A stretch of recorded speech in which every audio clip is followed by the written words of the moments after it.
Salut, c'est Coco. En parlant du Tibet, à quoi ressemble-t-il selon vous? Ça? Ou ça? Ou comme ça?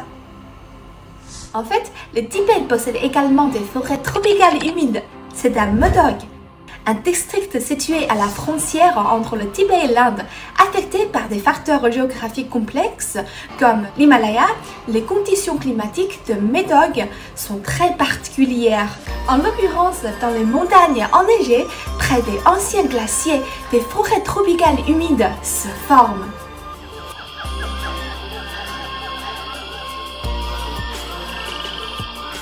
Outre Modog du Tibet, les forêts tropicales humides les plus célèbres de Chine sont au Yunnan et sur l'île de Hainan.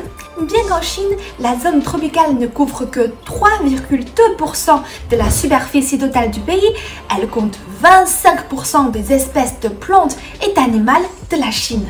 Les forêts tropicales sont extraordinaires, mais également fragiles. Vous souvenez-vous encore des feux dans la forêt Amazone en 2019? Cette catastrophe a touché plusieurs pays, tué d'innombrables animaux et plantes, pollué l'environnement atmosphérique et menacé la santé des millions de personnes. Et la cause de l'incendie était juste la déforestation excessive et les activités humaines.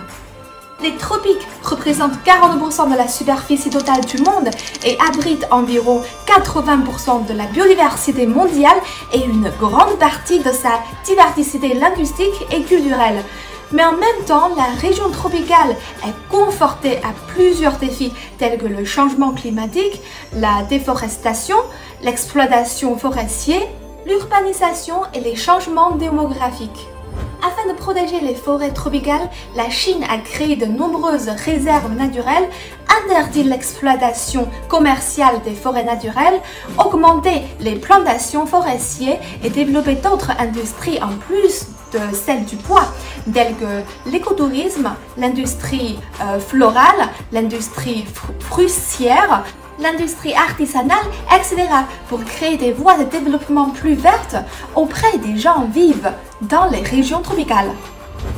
Aujourd'hui, c'est la journée internationale des tropiques. J'adore la diversité de cette zone et j'espère que tout le monde pourra faire plus attention à son rôle important dans la réalisation des objectifs de développement durable, comprendre sa valeur et chouchouter sa beauté. Votre pays est-il sous les tropiques? Est-ce que vous avez déjà allé dans une forêt tropicale humide? Comment votre pays protège-t-il les ressources tropicales? Dites-moi dans le commentaire.